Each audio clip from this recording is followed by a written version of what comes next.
you.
I closed my eyes, drew back the curtain to see for certain what I thought I knew. Far, far away, someone was weeping, but the world was sleeping. Any dream will do. I wore my coat with golden lining, bright colors shining, wonderful and new. And in the east, the dawn was breaking as the world was waiting. Any dream will do. A crash of drums, a flash of light, my golden cloak flew out of sight. The colors faded into darkness, I was left alone. The world and I, we are still waiting, still hesitating. Any dream will do.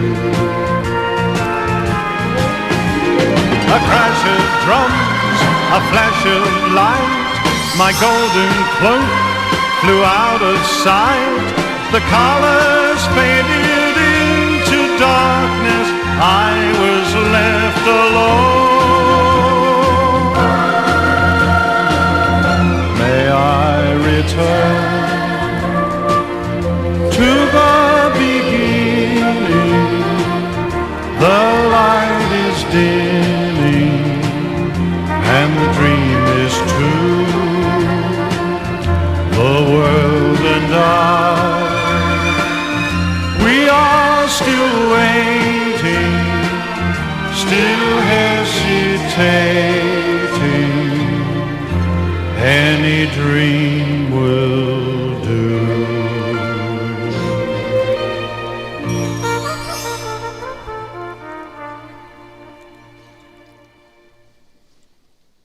I leave myself to your memory with love. I leave my thoughts, my laughter, my dreams to you, whom I have treasured. I give you what no thief can steal, the memories of our times together, the tender moments, the success we have shared, the hard times that brought us closer together, and the road we have walked side by side. And all I take with me as I leave is your love and the thousands of memories of all that we have shared. So I truly enter my new life as a millionaire. Fear not, nor grieve for my departure, for you whom I have loved so much, my roots and yours are forever intertwined. Ladies and gentlemen, we've come together today in remembrance of a special person in our lives, Raymond John Aitken, Ray, as he was known to all, a much-loved husband, father, father-in-law, grandfather, great-grandfather, brother, and to many of you, a great friend. Here we will mourn him leaving us, honour his life and death, reverently farewell his body, and comfort one another. I am Denise Wotherspoon, and on behalf of his loving wife, Eliza, children Lynette and Brendan, Jill and Tony, Barry and Alison, Sally Ann and Brian and their families, I welcome you And thank you all for being with them today to celebrate Ray's life and to say goodbye to him in a meaningful and loving way. I also welcome all those people that are watching online today. The family would like to sincerely thank the dedicated staff of Yarrandoo for their wonderful care of Ray over the last 2 years, and the doctors and nurses of both the Launceston General Hospital and the Northwest Regional Hospital, especially Kelly and Louise. Special thanks are also extended to Rihanna for her exceptional love, care and support of Ray over recent months. After Ray's interment this afternoon in the Burney Lawn Cemetery, you are warmly invited to join the family here for refreshments, to celebrate his life, share your memories and support each other. This funeral service has many purposes. Of course, it is for the reverent farewell of Ray, but it also recognises and acknowledges the value of his life to those who knew him.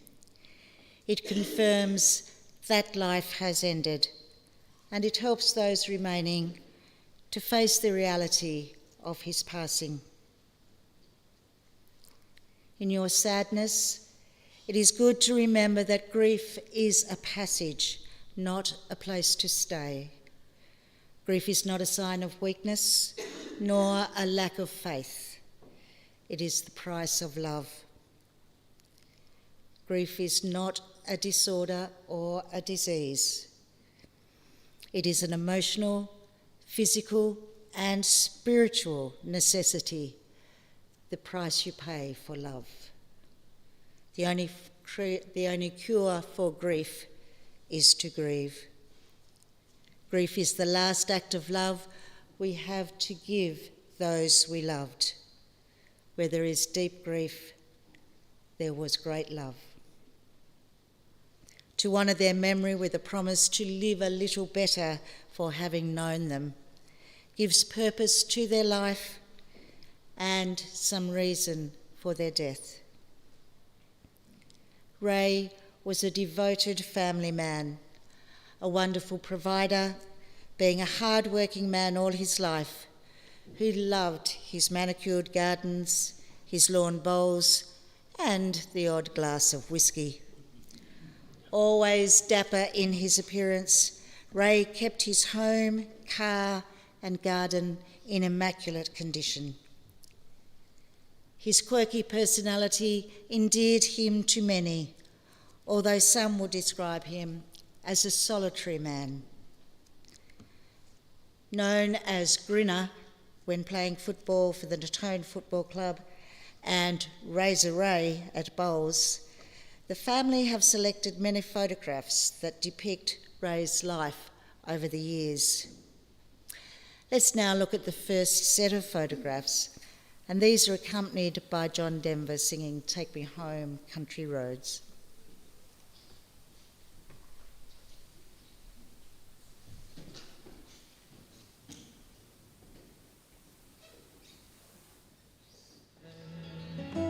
West Virginia, Blue Ridge Mountains, Shenandoah River.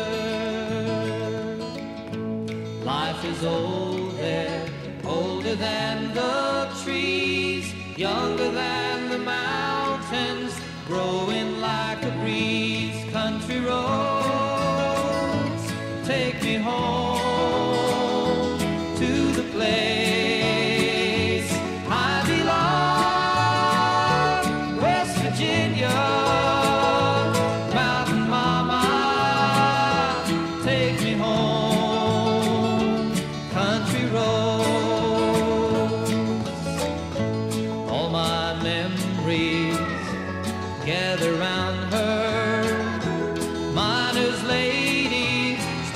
to blue water, dark and dusty, painted on the sky, misty taste of moonshine, teardrop in my eye. country roads take me home to the place I belong. West Virginia, Mountain Mama, take me home, country roads. I hear her voice in the morning hours, she calls me. The radio reminds me of my home far away. And driving down the road, I get a feeling that I should have been home yesterday. Country roads take me home to the place I belong. West Virginia, Mountain Mama, take me home. Country roads, take me home to the place I belong. West Virginia, Mountain Mama, take me home. Country roads, take me home. Country roads, take me home. Country roads.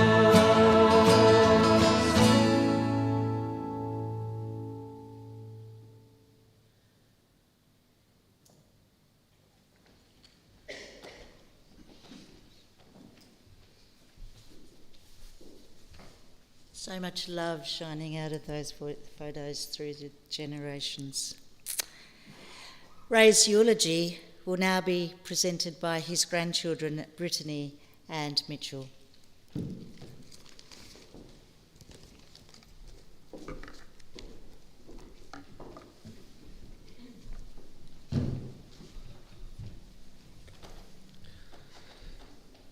I want to take you all the way back to Ray's early years. As Ray was trying to woo a young lady by the name of Eliza, he had borrowed a truck off someone, taking our then young Nan for a drive. I think she also wanted to have a go for herself. Now the details are blurry, but apparently this little drive ended with Mr. Brown's shop in Natone having a fence that was now horizontal on the ground. Mr. Brown didn't want to dob anyone in, and as any man would, I imagine Grandad asked him to keep it hush and fix any damages. Now, in a place like Natone, where it is most often quiet and not much is happening that is newsworthy, the flattened fence was the talk of the table at dinner that night in the Aitken household. With family members still having no idea who had caused it, all Ray could do was laugh aloud, giving up his attempts to hide the damages. Family and friends, Nan, Lynn, Jill, Barry and Sally, partners, grandchildren and great-grandchildren. We'd all like to thank you for being here today, to celebrate the life, the achievements and the memories of the best husband, best father and best grandfather any of us could wish for. And what great stories and memories we have. Raymond John Aitken, born the 21st of October 1931, son of Jack and Winifred Aitken. Ray was the eldest of 8 children, growing up on the farm in Natone. Ray's formative schooling years were spent at the Upper Natone School.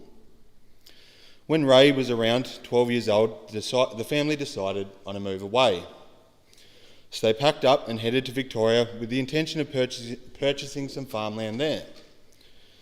On viewing the property, apparently the land was covered in thistles, thus not going ahead with the purchase. So after Ray's dad worked in Victoria for just over a year, they made the move back to Tasmania, returning again to Natone, with Jack purchasing his father's farm. This leads me into sharing a funny story I heard the other day about Grandad, and I apologise in advance to his brother and my great-uncle Gerald in advance for this one. Ray had ridden his bike down to do some farm work and had hit a stick and fallen off his bike. With some scrapes, bruises and likely a concussion, the family started to worry as he returned late from his jobs. Then he showed up, battered and bruised, pushing his broken bicycle. They decided to take him to the Wynyard Hospital at this point, where the doctor decided he would be staying overnight. Back in those days when houses were small and families were large, rooms and beds were often shared. Ray had to share his bed with his young brother, Gerald. Now, Gerald's response to this was tears, because he didn't want his brother Ray to come home with a crying baby. Now, because all he knew at that point was when anyone was going to hospital for a night, they were coming home with a crying baby. Needless to say, Ray didn't come home with a crying baby. Spending his teenage years into early adulthood working on the family farm and surrounds, with his own and the Aitken roots firmly planted in Natone, Ray purchased a Fergie tractor, which he then used to contract himself out and other farms across the district. Ray was also part of the 1955 Natone Football Club Premiership side, playing back then in the now defunct Ryana Football Association. Now, I haven't heard much of his footballing ability, but being a member of a Premiership side nonetheless would attest to some quality. I'm sure his slender frame and hard-working background, he would have been good to run the wing all afternoon. Now, without upsetting any of his children and grandchildren, any footballing ability he did have, unfortunately, wasn't passed down to us. It was also around these years that Ray's father, Jack, decided it was time to move the family into town. Moving into 233 Mount Street, the deal was done as a swap plus cash, with the owner of that property moving to the family farm. So as I hand over to Brittany to talk about his life through marriage onwards, I wanted to take this chance to share a quote I heard the other day. "We cannot hope only to leave our children a bigger car, a bigger bank account. We must hope to give them a sense of what it means to be a loyal friend, a loving parent, a citizen who leaves his home, his neighbourhood, better than he found it." Well, I don't think Grandad was one for inspirational quotes. I believe his actions as a husband, as a father and as grandfather, and as a man spoke louder than words to us all. Grandad lived his life a great man in our eyes, a loyal man and an honest man. A life filled with cherished memories, significant achievements, and the utmost integrity. I will miss you, my dear Grandad.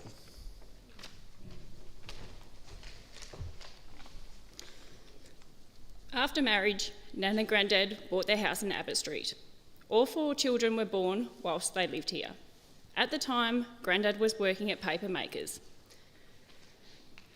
Grandad then bought his own cartage business. He carted cars for TNT. He also started contracting with Better Milk, collecting milk from the farms, and then later distributing packaged milk to depots on the northwest coast and the school milk deliveries. Grandad continued with Better Milk contracting until he retired. He then started lawn bowls with South Burnie and then Wynyard Bowls Club when they moved to Wynyard.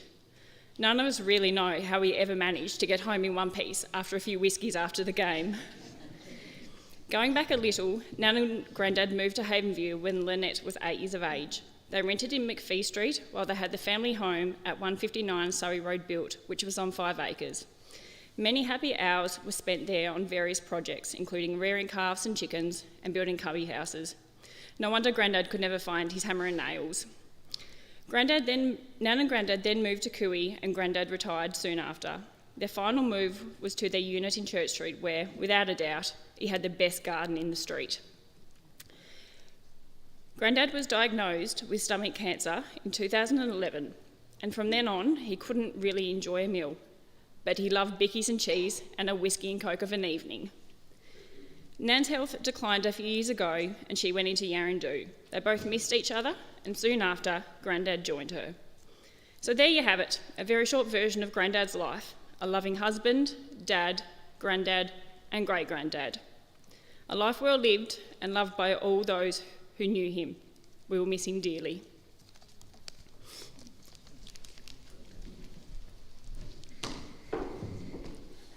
Well done, Brittany and Mitchell. We now have the privilege to look at the second lot of photos that the family have put together, this time accompanied by that beautiful old Tennessee waltz by Paddy Page.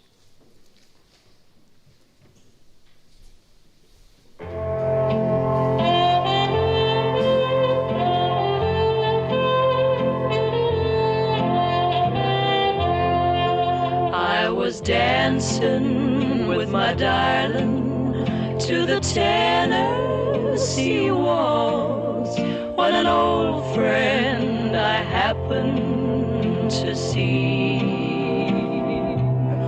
I introduced her to my loved one, and while they were dancing, my friend stole my sweetheart from me.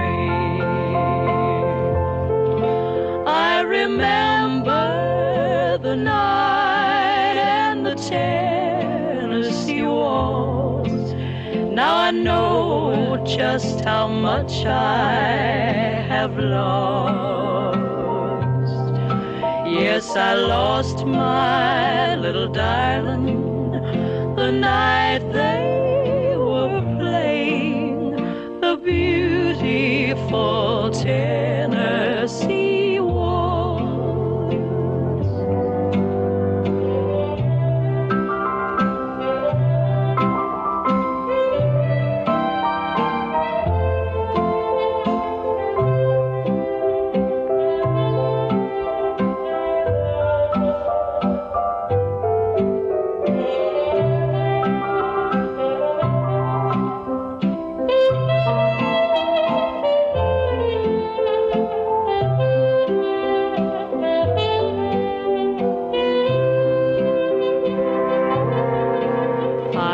Dancing with my darling to the Tennessee waltz when an old friend I happened to see.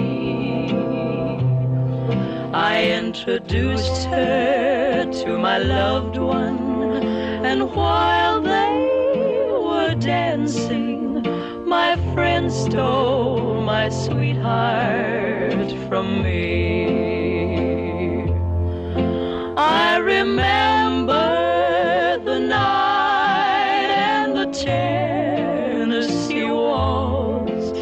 Now I know just how much I have lost. Yes, I lost my little darling the night they were playing the beautiful Tennessee waltz.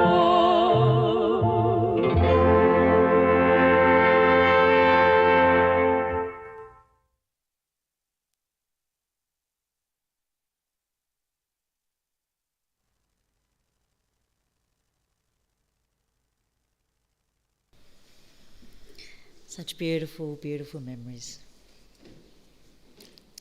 We have family tributes now, and Jill and Lynn are going to come forward to present those. Thanks, ladies.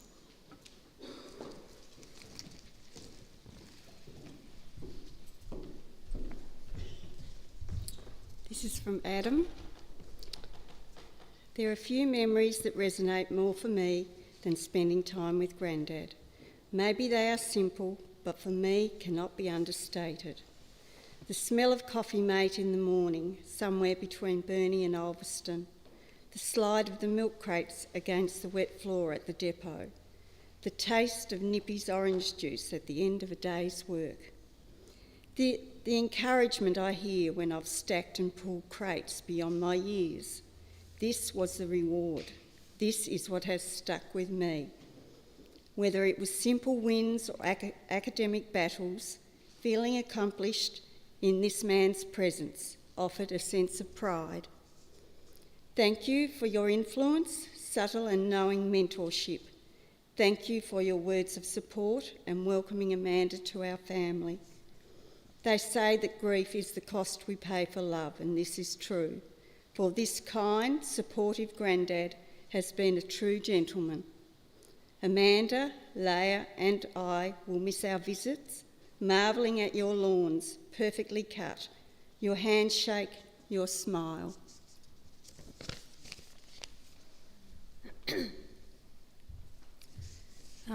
This is a note that I got from Luke the other day because he was unable to attend.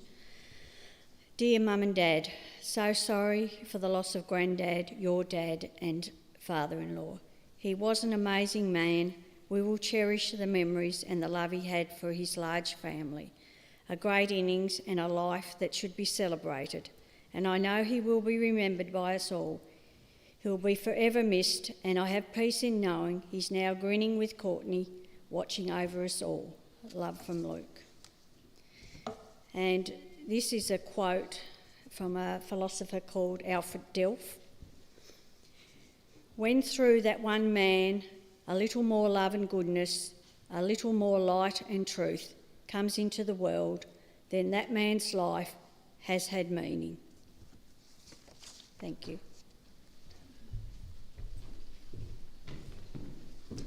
Thank you, ladies. We can shed tears that he is gone, or we can smile because he has lived. We can close our eyes and pray that he will come back, or we can open our eyes and see all that he has left. Our heart can be empty because we can't see him, or we can be full of the love that we shared. We can turn our back on tomorrow and live for yesterday, or we can be happy for tomorrow because of yesterday. We can remember him and only that he's gone, or we can cherish his memory and let it live on. We can cry and close our minds, be empty and turn our backs, or we can do what he'd want. Smile, open our eyes, love, and go on. This concludes our time here, ladies and gentlemen. Ray will now take his final journey to the Burney Lawn Cemetery, where he will be laid to rest. Please join the family for Ray's interment, or feel free to remain here until they return. Would you all please stand, and the Guard of Honour Bowls members, please take your places.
Troubles come and my heart burdened be, then I am still and wait here in the silence until you come and sit a while with me. You raise me up so I can stand on mountains. You raise me up to walk on stormy seas. I am strong when I am on your shoulders. You raise me up to more than I can be.